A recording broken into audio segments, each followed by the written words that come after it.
Qui c'est qui lance le prochain? C'est les lectures?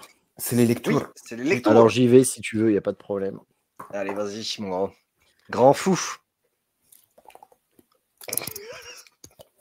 Tu me garderas cette partie-là et tu la mettras dans la vidéo, s'il te plaît, que les gens voient que vous êtes des malades mentaux quand même.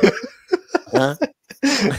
Bonjour à tous et bienvenue à 10h47, l'heure de l'asile psychiatrique, avec le patient numéro 1, Benoît, le patient numéro 2, et je suis le docteur Denis, je suis là pour les soigner. On en parle juste après le générique.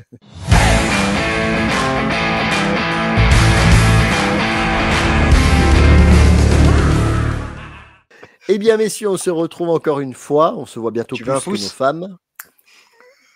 Quel rapport? Un petit pouce avec ta femme. Oula, ça dévie trop vite là. Ouais, ça dévie dès le début. On va faire aujourd'hui une petite lecture. Oui. Peut-être que Jean-Pierre Coff sera de la partie ou pas, on verra. Ouais. Moi je suis plutôt content globalement de mes lectures. Donc allons-y. Messieurs, lancez le slide. Nous allons parler aujourd'hui d'un peu tous les éditeurs, puisque je crois qu'il y a du Urban, du Delcourt, celui dont on ne prononce pas le nom, et même du Ulule, il y a tout. C'est parti. Il y a de tout, c'est la France. Pas du tout. Melting pot. Alors, on commence par Poison Ivy. Oui, Poison Ivy, c'est le tome 5 qui vient de sortir au mois de juin chez Urban Comics. Je sais que Red ne la lit pas et que Benoît, il aime pas trop. Non, et c'est vraiment pas la lecture que j'ai Enfin, ça, c'est dans la fin de ma liste, quoi. Mais j'adore toujours les covers, par contre. Les covers et le dessin. Le dessin, c'est Marcio Takara. Les dessins sont incroyables. Regarde ces planches. Non, c'est magnifique. Donc, c'est le tome 5 et ça continue de paraître aux États-Unis, donc c'est à suivre. Ça continue donc d'être les aventures de cette méchante emblématique. Avant, il n'y avait que des bouquins centrés sur Harley Quinn et maintenant, on a sa petite amie, à savoir Poison Ivy. Moi, je me régale. À chaque fois qu'il y a un nouveau tome, on voit pas de bout de nichon, mais pourtant, c'est vachement intéressant. Ce qui se passe... Non, mais parce que tu fais le coup des ciseaux. Et tu l'as pas vu. Je suis en train de me gratter le doigt. Tu te grattes l'interdoigt, toi. Je me gratte ce que je veux, je t'emmerde. Certes. Dans ce tome-ci, il y a l'histoire, c'est qu'il y a un groupe d'éco-terroristes qui fait des attentats à travers le monde et qui le font au nom de Poison Ivy, alors que c'est même pas elle. Tu vois, elle leur a rien demandé. C'est pas bien. Mon Dieu. Et du coup, qu'est-ce qu'elle va faire? Elle va essayer de les retrouver pour leur dire, les gars, je suis en train de devenir gentil un petit peu avec toutes mes séries solo là, donc ça serait plutôt cool que vous arrêtiez de faire croire que c'est moi. Vous arrêtez. Oui. Alors, en Alsace, on rajoute des phrases dans des mots, dans des verbes. Moi, je dis milieu. Alors, t'es pas mieux. Donc, elle va devoir prouver son innocence. Et il y a quelque chose de très intéressant dans ce bouquin. Je pense que ça a déjà été fait. Mais dans le dernier issue, eh bien, à un moment, il y a deux personnages qui se rencontrent. Est-ce que tu peux me mettre en grand, mon petit Benoît, espèce de grand fou? Oui. Et que ça saute, bouge ton cul. Oh, du bidon. Voilà. Et bien, comme vous voyez, le truc devient à l'envers. Parce que tu dois aller à la fin et lire dans l'ordre pour arriver à ce fameux moment de rencontre. Donc, ton cliffhanger est au milieu du bouquin, quoi. Ouais. Putain, c'est vachement cool, non? Ah, je vais le lire. Allez, pour le coup, là, juste pour ça, c'est génial. On est tous perdus. Ah, merde. Attends. Putain, c'est pas StreamYard qui déconne. Ah, voilà. Non, mais c'est deux. Excusez-moi, hein, j'ai eu un petit moment. C'est le 30e. Si tu veux lire en VO, si tu veux dire que cette partie-là, c'est Poison Ivy numéro 30. Cool. Tu veux pas qu'on voit nos gueules, quoi. Non, mais... Attends. Je sais plus comment j'ai fait. Putain, je vais prendre 15 ans dans la gueule, là. Le mulot, il marche plus. Mais en fait, du coup, pendant la moitié de l'épisode, tu as le point de vue de Poison Ivy, et à la fin, tu as le point de vue de l'autre nana que tu vois, et elles se rencontrent. Trop bien. Et j'ai trouvé l'idée vraiment géniale. C'est comme, c'est pas le même niveau, mais la BD L'Orfèvre, c'est ça? Oui, tu lis toute la moitié en haut, puis toute la moitié en bas. Oh non, là, c'était vraiment du niveau... C'est le niveau au-dessus. Hein, mais... C'est trop bien. psychiatrique. Mais là, ouais, là, c'est très intéressant. Tu te dis, bah ok, je sais déjà la fin, ils vont se rencontrer. Mais non, pourquoi Puis il se passe des tromperies, finalement, la petite amie, parce qu'il y a un trouble, en gros, entre Poison Ivy et Harley Quinn et cette fameuse blonde dont j'ai oublié le prénom, mais qui est très joliment dessinée. Et puis il y a même des tromperies, elle va coucher avec Killer Croc. Enfin bref, il y a des trucs, c'est les feux de l'amour, quoi. C'est génial. Avec qui leur... Non, je Ouais. peux imaginer ça. Non, Ouais, on dit dirait comme ça, c'est chelou, Non, on dirait un mais hentai. c'est bien amené, c'est romantique, il y a de la musique érotique qui va sur M6. Les gars, je suis en manque de Pornhub, j'en peux plus, je vous jure. Alors, il y a les couvertures urbaines. Et en plus, il peut rien décharger, c'est une horreur. Non, c'est horrible en ce moment. Faut se remater les Witchblade des années 90. Du coup, je Ouais. vous conseille fortement la série Poison Ivy que je trouve très très bien. Pendante, bien, très bien, Bien. au niveau scénario. Non, mais c'est pas très sexy en vrai. C'est juste, je trouve que le dessin est cool, les c'est idées super sont beau. rafraîchissantes. J'aime bien. Et puis, t'as Killer Croc au peignoir. Bah oui, parce qu'il vient de faire un truc avec la dame. En Est-ce fait, qu'il a des- ils étaient sur le canapé, machin et tout, et t'as Poison Ivy qui rentre. Ils font ça va, tu t'es bien promené dans la forêt? Et l'autre a dit mais vous êtes chelou, non? Mais non, mais qu'est-ce que tu racontes? Il y a plein de scènes drôles comme ça. Non, mais le mec, ça doit être un poney, quoi. Ça doit faire. Bon, bref. Non, mais non, c'est un crocodile.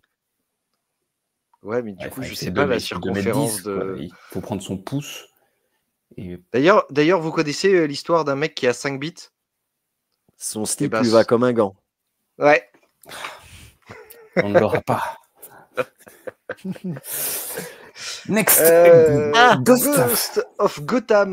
Ne serait-ce pas le nouveau Batman?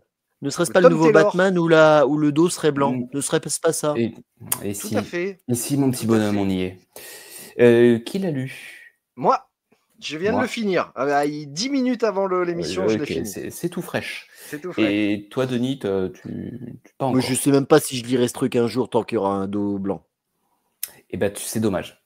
Ouais, parce que c'est pour dommage. le coup, Ah ouais? j'ai passé un putain de bon moment. Ah ouais? Ouais. Ah, Ouais, je suis vraiment. d'accord. Alors là, moi, c'est un coup de cœur, ce Ghost of Gotham. Il faut voir que c'est que je dis pas de conneries, c'est le Detective Comics. Donc, c'est Oui, pas la oui. série Batman, c'est le Oui, c'est Detective plus Comics. quand il enquête. Voilà, c'est ça. Et là, eh ben, toi, on disait sur Batman et Robin, tu reviens sur des bases que tu aimes. Parce que Enfin, on c'est va un peu dire, machin. parce que je crois que Ah oui. l'épisode de Batman et Robin, c'est la semaine prochaine. On n'a pas enregistré Oui. dans l'ordre, je crois. Ok. Démerdez-vous avec ça. On voilà. dira en tout cas. Et ben là, tu retrouves le Batman qui enquête. Tu retrouves un Batman dans la continuité, certes, mais qui est concentré là-dessus. J'ai trouvé que c'est Tom Taylor et Michael Janin, Michel Jean. Hanan.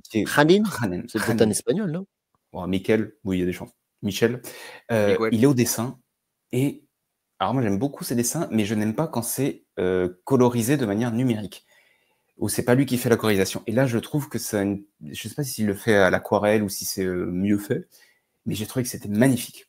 Les deux planches qu'on voit là sont très belles. Hein. Ah, et Oui, franchement... celle de droite, elle me fait penser à Quitely, tu vois, des fois, Ouais. dans les Le trailers visage de Superman, on dirait Quitely. Bah, Ouais. Janin, il est...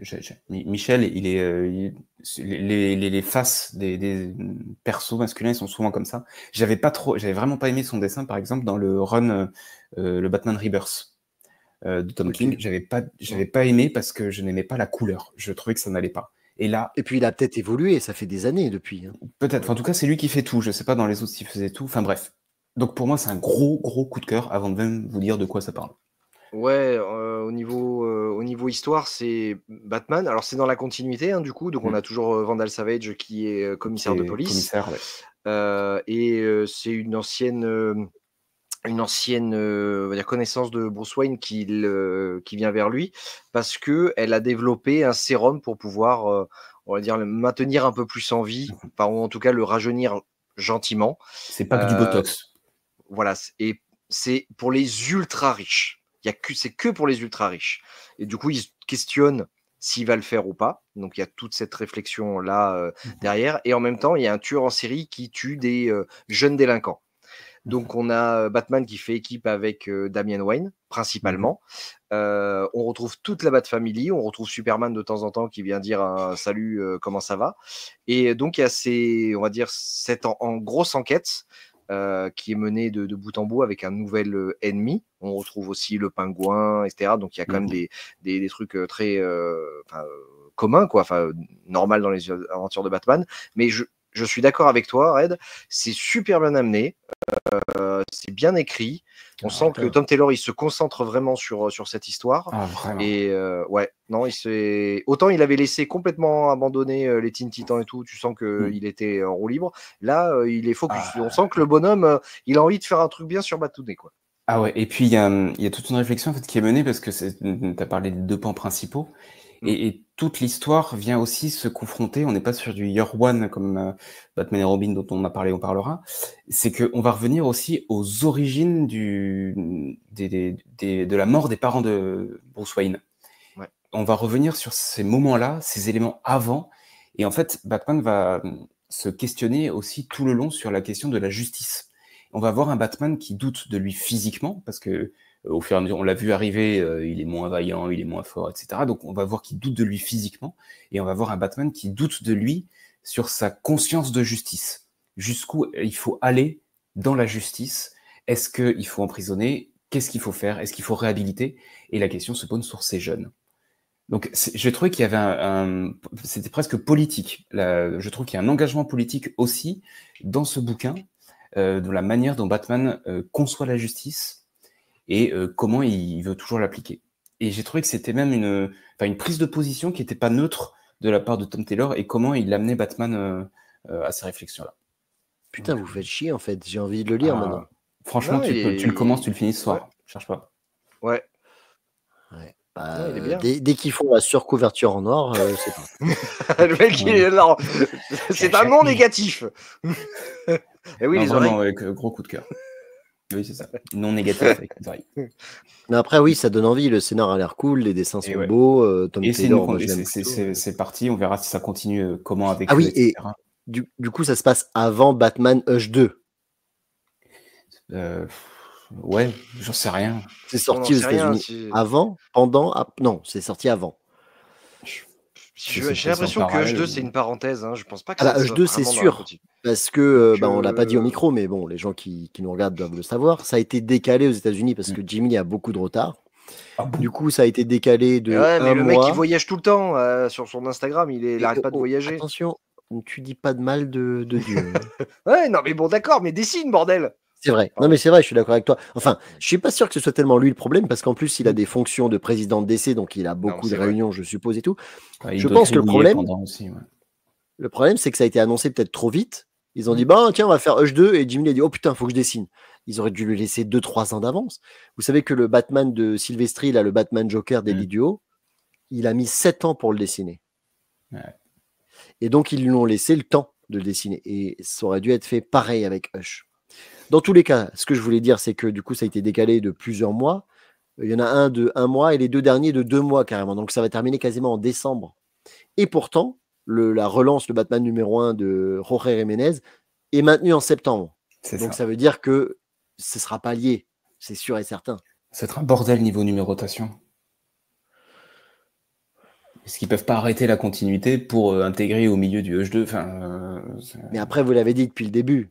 Dès que ça a commencé, tu te dis c'est pas dans la continuité ce truc. C'est la suite de Hush directement. Et je suis persuadé que c'est ça. Oui. Ouais. Et prenons-le comme ça et ne nous posons plus de questions. Exactement. Yes. Allez, passons à la suite. Ultimate Universe tome 5. Je sais pas, j'ai pas trouvé d'autres. Eh ben, Simon, on te salue. Mais je crois que c'est Excalibur. J'ai pompé l'image là-bas. Oh, ben ça ne nous regarde pas ce que tu fais, nous. Simon, bonjour. Simon Say. Donc on continue. Donc il y a toujours du Spider-Man, du X-Men, du Black Panther et du Ultimate dans ce tome 5. Ultimate Universe tome 5, c'est la version française. Oui, tout à fait. Oui, ça regroupe du coup, ça regroupe plusieurs séries dedans. Ce que j'aime bien, moi. Du coup, comme ça, j'ai l'occasion de tout lire. Alors, j'ai lu le Spider-Man qui est toujours dessiné par Marco Checchetto. Marco Checchetto est scénarisé par Hickman, c'est toujours très bon. C'est toujours très bon. Il prend les codes de ce qui existait déjà dans la continuité, il les modifie un peu pour donner un petit truc sympa. Il y a une enquête en même temps journalistique avec son oncle Ben et J. Jonah Jameson qui est très intéressante. Il y a des personnages. Oncle Ben, c'est toujours un succès. Je crois que ça se fait plus, ça. Je crois que ils ont arrêté. Ils ont arrêté ça. C'est raciste en même temps. C'est raciste parce qu'il s'appelle Oncle Ben. Ouais, oui. ouais, comme la Ricoré, le Chicoré, c'est. Ouais, c'est plus. C'est comme Banania, quoi. Voilà, c'est exactement ce que je cherchais. Ouais. C'est ça. Donc cette partie sur Spider-Man est géniale, toujours. Hein, je continue. La partie X-Men, pour l'instant, je l'ai pas lu parce que c'est vraiment pas mon style et voilà. Mais un jour, je le lirai. Black Panther. Ouais, je sais pas trop où ils veulent en venir, mais bon, c'est de la baston. Ça se passe en Afrique, ça change un peu. Ouais, pourquoi pas. Et Ultimate, je suis un peu dérouté parce que j'ai l'impression qu'après le bon départ d'Hickman, les autres scénaristes, ils étaient un peu en roue libre. Ils avaient une feuille de route. C'est Denis Camp, non, qui s'occupe des Ultimate, je crois. Ouais, c'est ça. Ouais. Et bon, le mec, il est un peu en roue libre. Tu sais pas trop ce qu'il doit faire de ses personnages. Je sais pas. Voilà. C'est ce qui est bien, mais pas top. Après, le problème, Benoît, on le dit souvent avec Red, hein, c'est qu'en fait, là, tu lis un issue par un issue. Ouais. Je pense qu'il faut les lire en deluxe. Je ne sais pas si je l'ai déjà dit ça, mais je préfère les deluxe. où tu as 12 épisodes d'un coup et tu avances d'une année d'un coup et je pense que tu arrives mieux à voir un petit peu ce que les mecs font avec leurs personnages. Ouais, mais là, ce qui est rigolo, tu vois, c'est que, en fait, je vais faire très très bref. Hein. On a le Iron Man qui donne des pouvoirs, en fait, aux gens qui devaient les avoir dans la continuité normale. Donc, par exemple, Spider-Man, il lui envoie ses pouvoirs avec un costume, et puis voilà, démerde-toi, deviens un héros. Et en fait, il envoie ça à plein de gens. Et donc, il envoie ça, je pense, à Clint Barton, qui doit être Hawkeye. Sauf que lui dit non, j'en veux pas. Et du coup, c'est quelqu'un d'autre qui le récupère, qui est un Amérindien, et du coup, qui devient le nouveau Hawkeye. Donc, c'est sympa, tu vois, ça permet de changer, mais je trouve que c'est amené un peu maladroitement en disant, vous avez vu, on a mis un super-héros amérindien, hein, et il lutte. Voilà, il lance des flèches et il lutte contre les sociétés qui empoisonnent sa réserve. C'est très bien. On l'a déjà vu quand même pas mal de fois. On est d'accord que les sociétés, c'est des connards et qu'il veut défendre. C'est très bien. Bon. Je l'ai déjà vu dans Dr. Queen, moi, ça en plus. Ouais, voilà, tu vois, il y a un peu une très grosse facilité scénaristique, quoi. Il y a Dr. Queen, il y avait des sociétés, des méchantes sociétés qui foraient le pétrole, par exemple. Ouais, c'est presque ça.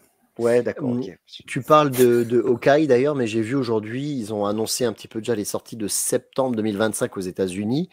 Il y a un Ultimate Hawkeye qui va sortir à partir de septembre.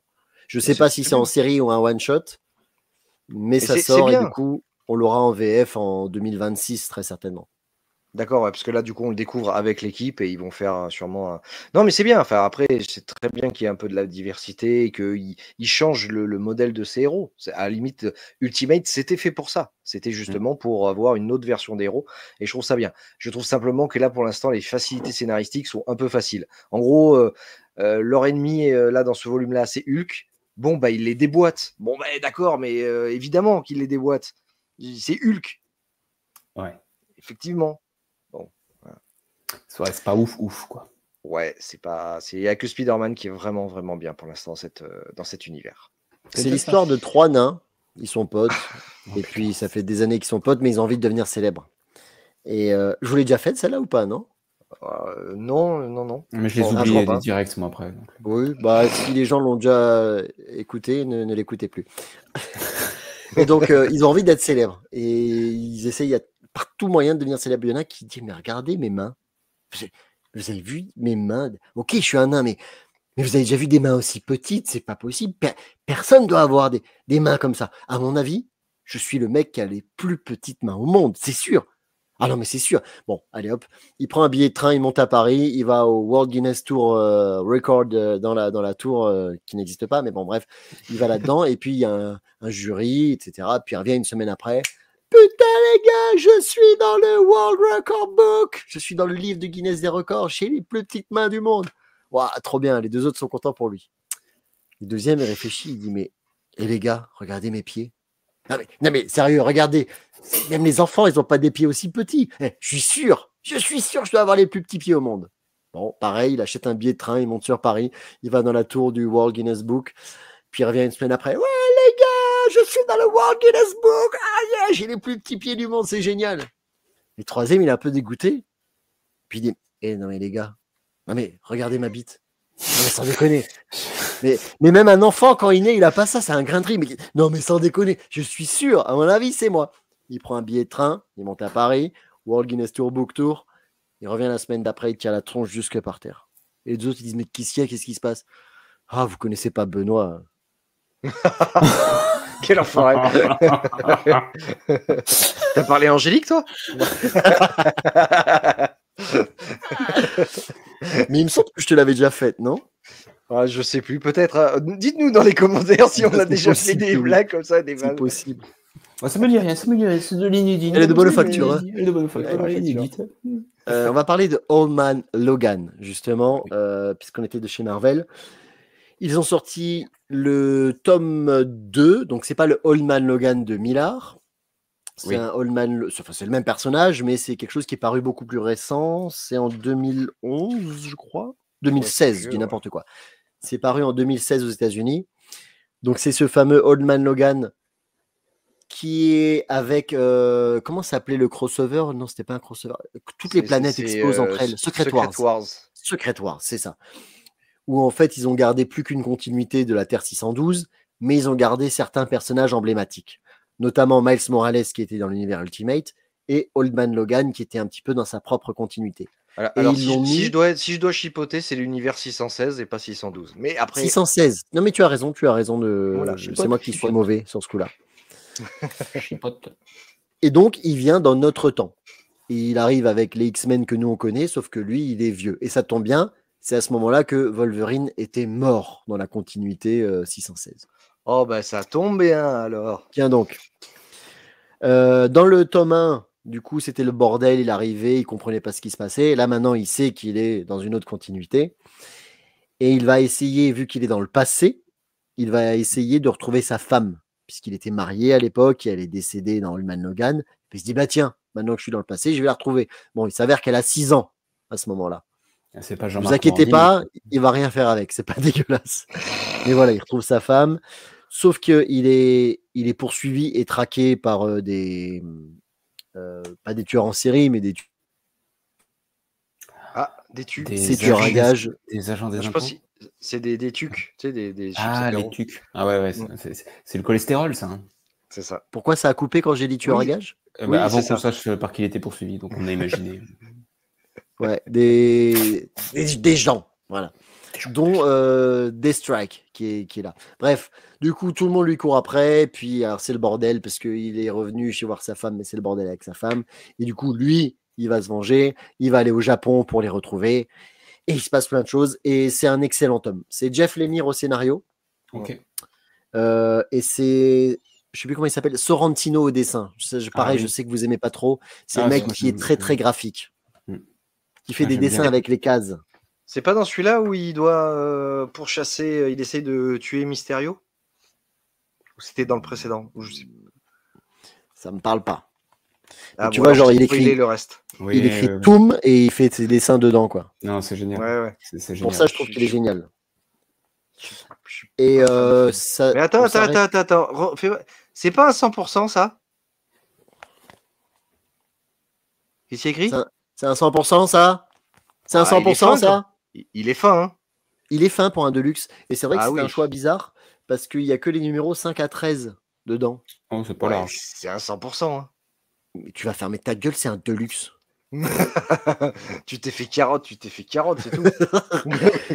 Mais en plus, ils auraient pu mettre plus dedans parce que la série va jusqu'au numéro 50 aux États-Unis, donc on va avoir une suite, j'espère. Donc c'est bizarre. Mais excellente série. Et pour ceux qui ont adoré Old Man Logan, c'est de le voir dans la continuité actuelle de 616. C'est très plaisant. Ah, il était sur. Je cherchais, il a fait Imposteur. chez Batman, mais là, j'avais pas vraiment Il a aimé fait un poster. Il a fait un Il en a truc fait même indépendant deux, qui des s'appelle posters. Gideon Falls. Ouais, c'est ça. Oui. J'aime bien cette série, mais j'ai tellement de mal à la lire à cause de ce À cause du dessinateur. dessin. Ouais. Ouais, c'est vraiment très graphique, quoi. Mais là, tu vois, il est un peu plus classique pour le Old Man Logan. Ouais. Ah, mais je trouve que les planches sont belles. Ouais. Oui. Ensuite, Berserker. Bloodlines, donc c'est un spin-off et c'est le tome 2. Ouais, le premier, si je me souviens bien, il n'y avait que 3 histoires et c'était pas ouf. C'est ça. Et ben là, c'est la même chose, mais avec 2 histoires. Ah, et c'est pas ouf. Donc là, les 2 lectures du mois, je les ai adorées. C'est Poison Ivy et Old Man Logan. Et là, c'est la 3e que malheureusement, j'ai pas aimé. Ah. Berserker Bloodlines tome 2. Je pense que Delcourt, du coup, a dû signer un truc comme quoi ils sont obligés de sortir tout ce qui sort parce que ça a cartonné aux États-Unis parce que c'est Keanu Reeves. Là, c'est 2 mini-histoires dans l'univers de Berserker. Donc, c'est toujours ce fameux personnage immortel à travers le temps. La première histoire, ça se passe au temps de Gengis Khan. Donc, c'est l'empereur mongol. Voilà, donc, ils essayent de le tuer. Ils n'arrivent pas à le tuer. Tiens donc, il est immortel. Et la deuxième histoire, c'est au Far West. Ça apporte pas vraiment grand-chose à l'histoire principale. On montre un peu son passé, mais pour autant, je pense qu'on peut dire qu'on s'en bat un peu les steaks. Ouais. Bah, c'est déjà le constat dont on avait l'impression quand même. Ouais, c'est une série qui existe encore aux États-Unis et je me demande pourquoi, mis à part le nom Keanu Reeves. Ouais, je suis un peu d'accord. Autant le tome 1 était vachement bien. Oui, mais après, besoin quoi. Ouais, c'était innovateur. Ouais. Ne serait-ce que le scénario, le dessin, il y a quelque chose, tu dis, il y a moyen de faire un truc cool, mais très vite, c'est genre, j'en sais rien, venez, on fait ça, on termine, basta. Ouais, quitte à aller chercher des personnages un peu comme ça, immortels, avec des combats, des machins, il faut lire The Old Guard. Voilà, c'est beaucoup plus intéressant. Vous avez un film sur Netflix avec le 2e qui arrive bientôt. Avec ma future femme dedans, comment elle s'appelle, Charlize Theron. Ouais, oui, mais en fait, il les veut toutes. Comment elle s'appelle déjà? C'est laquelle? Attends. Tu sais, c'est pas Mark Waid qui va chercher le personnage, c'est Denis qui cherche sa femme. Alors,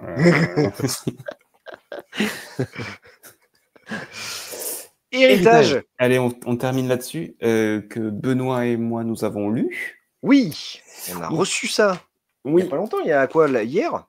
Eh ben, pour le coup, moi, je l'ai fini tout à l'heure. Ça vient d'être envoyé. C'est une campagne Ulule qui était menée par Mathieu Tellet avec son association Dante Comics. Il y avait eu un premier... qui c'est qui a craqué du dos, là? C'est moi. Je crois que c'est une chaise. Ok, sinon il faut s'inquiéter. Tu t'ouvres le cellophane. Il y avait eu le premier numéro qui s'appelait Héritage, qui permettait de lancer l'univers. Et le numéro 2 prenait beaucoup de retard. Donc Mathieu avait décidé de faire une petite anthologie des différents méchants qu'on pourrait retrouver ou pourra retrouver dans l'univers d'Héritage. Et donc là, ce fascicule en format comics, on retrouve plusieurs artistes à chaque fois sur plusieurs histoires courtes, très courtes. Parfois, j'ai trouvé ça dommage, c'était un peu court, parce que des fois c'est 3 pages. Donc j'avais envie d'en avoir plus en fait sur le pourquoi il fait ça. Donc c'est peut-être les épisodes d'après d'Héritage qui l'expliqueront. Donc voilà, on a 5 méchants et on comprend qu'ils ont tous leur passé. C'est une petite anthologie pour nous donner un peu de quoi manger avant le numéro 2 d'Héritage qui devrait sortir, ou en tout cas sera en création d'ici l'année prochaine. Ouais, c'est ça. Donc on a une histoire sur un alien, on a une histoire sur un docteur un peu psychopathe apparemment, le chirurgien qui est en tôle, tôle le docteur. Voilà. Un empoisonneur ensuite, un fils de mafieux empoisonneur. Et là j'ai trouvé cette histoire assez cool. Ouais, sympa. Franchement, celle-là j'ai trouvé assez cool. Ensuite, il y a un autre méchant qui s'appelle Tempus Fuji, qui est trop courte. Là, pour le coup, je suis d'accord avec toi, c'était trop court parce qu'on a une dernière page et tu fais non, mais c'est cool. C'est dégueulasse de finir comme ça. C'est bien parce que du coup, ça donne envie. Mais j'ai envie de plus. C'est ça. Et après, il y a un autre gros méchant, je sais pas comment il s'appelle, avec une armure de fou et 6 bras, qui se fight d'ailleurs avec l'empoisonneur qu'on voit un petit peu avant. C'est ça. Ça ressemble, ça m'a fait penser à l'armure de, tu sais, la L Batman, l'armure quand il va aux enfers. Ouais. Il y avait un peu de ça, entre ça et... Ah putain, je sais plus quelle autre... Et si la grosse armure de Thor, là, je sais plus comment elle s'appelle... Enfin, tu as l'air vachement de connaître deux choses là, c'est ça qui est cool. C'est un truc entre à peu près ça et l'autre. Si, entre le costume, l'armure L Batman et l'armure le Dévastateur, ou je sais plus comment il s'appelle, dans Thor. Voilà. C'est clair ce que je dis, bordel. Oui. Voilà. Si quelqu'un a compris ce qu'essaye de dire Benoît, s'il vous plaît, écrivez-nous en message privé. Ah bah si, quand même, regarde. Ah, Denis, tu vas pas me dire que quand tu lis Thor, ça te fait pas penser à une armure, ça. Bah, tu sais que le Thor tue.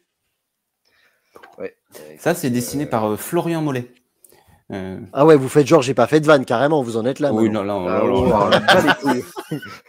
Oh, mais s'il faut qu'on s'arrête à tout, on n'a pas fini, quoi. Non, bah c'est ça. Bon, en tout cas, c'était cool de recevoir ça. Et la bonne nouvelle, en tout cas, c'est que Héritage, l'épisode 2, débarquera sur Ulule, puisqu'il a trouvé un dessinateur qui va pouvoir lui faire cet épisode 2. Et il y aura une couverture qui sera faite par Trevor Erskine, celui qui a dessiné tout le DC Vampire. Donc c'est quand même pas... c'est pas mal. Et dans le premier Ulule, il y a un petit dessin bonus fait par un jeune talent qui s'appelle... Non, pas celle-là, je parlais de la jolie, moi, l'autre. Ça, c'est Red qui l'a fait, c'est le monsieur qui est là. Oui, donc je remercie Mathieu de m'avoir laissé l'opportunité de voir un jour mon nom apparaître dans un comics, peut-être la seule fois de ma vie, mais en tout cas, ça existe. Oui, mais ça existe. Mais non. Mais ça existe, donc c'est déjà ça. Moi, mon nom, il était dans un comics avant toi. Hein. Ouais, mais toi, t'as fait que traduire, ok. Yes, but it's déjà ça, non? Ouais, it's a ChatGPT, please. Même pas, ça n'existait pas à l'époque. C'est vrai, toi, t'étais encore sur MSN à l'époque. Ouais. T'es vieux, quoi. Ouais. Voilà, on a fini. Ouais. C'est pas mal. On a lu... Ouais, c'est bien. Franchement, c'était des bonnes lectures. Moi, j'ai trouvé ça cool. Ouais, il faudra qu'on revienne sur le Justice League machin là, qui vient de sortir, Unlimited. Ouais, moi, je l'ai fini. Ouais. Ah, tu l'as fini déjà. Je l'ai fini. Okay. Bah, mais où trouve-t-il le temps de lire avec ses 18 enfants, cet homme? Il dort pas. Ouais. Je m'imagine la nuit, quand son gamin dort pas, il le berce d'un bras, puis il lit un comics de l'autre. Ou alors il bosse pas. Ou alors en fait, oui, je vais le faire, patron, vous inquiétez pas. C'est un projet, ça va me prendre au moins 15 jours. En 10 minutes, ChatGPT. Alors le prompt, c'est ça. Full télétravail. Allez, c'est bon. Faut que je sois en full télétravail. Vous êtes des escrocs. Oui, d'accord, mais ça, ok. Ça marchera qu'un temps. Bref. Ouais. Allez, n'hésitez pas à liker, à partager cette vidéo et à nous dire également ce que vous avez lu et si vous avez aimé les lectures sur lesquelles on a parlé. Ou c'est pas français, Desquelles Ouais, desquelles. ChatGPT, fais un commentaire pour conclure cette émission. Mais donc, oui, ça likez, partagez, poussez. Et on se retrouve la semaine prochaine pour un nouvel épisode. À bientôt. Et au revoir. Ciao, ciao. Il n'y a même pas eu c'est de la merde finalement, tu vois, dans celui-là. Non, c'est vrai. Ah ben non, Jean-Pierre n'est pas apparu. Et c'est un peu mieux parce qu'on en a bien mangé de temps depuis 6 mois en temps. quand même. Moi, si j'avais lu Poison Ivy, peut-être que je l'aurais sorti. Oh, ferme ta gueule, toi. Allez, conclue là-dessus. Ciao.